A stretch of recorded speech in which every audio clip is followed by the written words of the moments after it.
Salam dostlar, rasional kəsirlərlə bağlı bir çalışmanın həllinə baxacaq. A plus A-da 1 bərabər 6 olarsa, 3A bölünsün 2A kvadrat plus 2 ifadəsinin qiymətini tapın.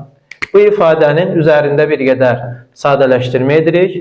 3A bölünsün 2A kvadratı üstəyənsin 2 bərabərdir.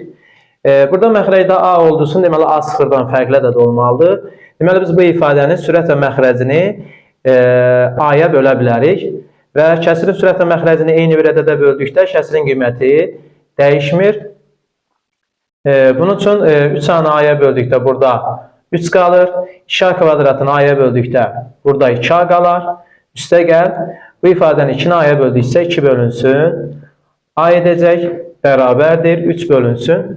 Buradan 2-ni mötərəzə xaricinə çıxarsaq, qalar A plus 1 bölünsün A bərabərdir. A plus 1 bölü A da 6 olduğu üçün alarıq ki, 3 bölünsün, 2 vurulsun, 6. Buradan isə 12-də 3, yəni 4-də 1 alarıq.